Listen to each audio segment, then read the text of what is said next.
नमस्कार सर्वांना, श्री स्वामी समर्थ।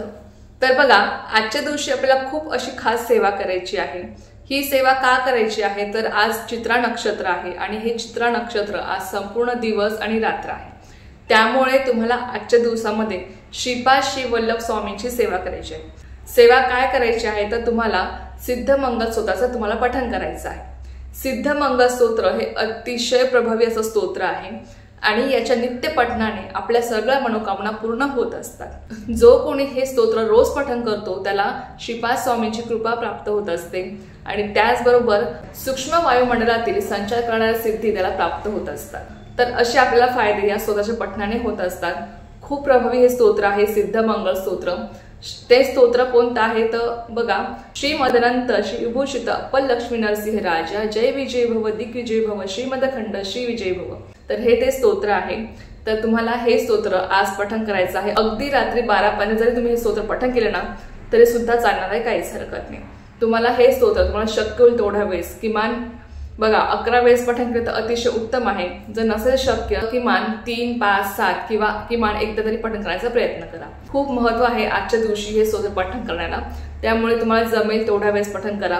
आणि बरेच सेवकरी आहेत की रोज हे स्तोत्र ते पठण करतात। या स्तोत्रामुळे आपल्या सगळ्या मनोकामना पूर्ण होत असतात। आपल्याला प्रत्येक कार्यामध्ये आपला विजय होत असतो, प्रत्येक कार्यामध्ये आपल्याला यश प्राप्त होत असते। तर असं या स्तोत्राचं महत्त्व आहे। बघा, आजपासून बरोबर 10व्या दिवशी महाशिवरात्र आहे आणि महाशिवरात्रीचा जो आधीचा 9 दिवसांचा काळ आहे हा शिवनवरात्री काळ म्हणून ओळखला जातो। त्यामुळे तुम्हाला आजपासून भगवान शंकरांची सेवा करायची आहे। जमेल तशी तुम्हाला शिव उपासना तुम्हाला करायची आहे। भगवान शंकरांच्या पिंडीवर तुम्हाला जल अभिषेक करायचा आहे। तुम्हाला मी परवाच्याच व्हिडिओमध्ये सांगितलं की भगवान शंकरांना जल अतिशय प्रिय आहे। जो कोणी व्यक्ती त्यांना रोज जल अर्पण करतो ना त्याच्यावर ते प्रसन्न राहत असतात। तुम्ही शिव महिमा स्तोत्राचं पठण करत करत तुम्ही जलाभिषेक करू शकता, तुम्ही रुद्राभिषेक करू शकता। भगवान शंकरांची सगळ्यात प्रभावी ही सेवा आहे। तर तुम्हाला जमेल, घरी तुम्हाला जमत असेल तुम्ही घरच्या शिवपिंडीवर तुम्ही अभिषेक करा। जर तुम्हाला मंदिरात जाणं शक्य असेल तर मंदिरात जाऊन सुद्धा तुम्ही जल अर्पण केलं महादेवाच्या पिंडीवर तरी पण चालणार आहे, काहीच हरकत नाही। तर तुम्हाला जमेल तशी सेवा करा। त्याचबरोबर शिवलीलामृत ग्रंथ तुम्ही पठण करू शकता। त्याचबरोबर ज्यांना ज्यांना इच्छा आहे त्यांनी गुरुचरित्र पारायण सुद्धा तुम्ही या कालावधीमध्ये करू शकता। खूप प्रभावी असा हा काळ असतो आणि शिव उपासनेसाठी सगळ्यात महत्त्वाचा असा हा काळ असतो। त्यामुळे बघा, आणि जेव्हा आपण विशिष्ट काळामध्ये विशिष्ट अशी सेवा करतो ना तेव्हा त्या सेवेचं फळ आपल्याला खूप पटीने मिळत असतं।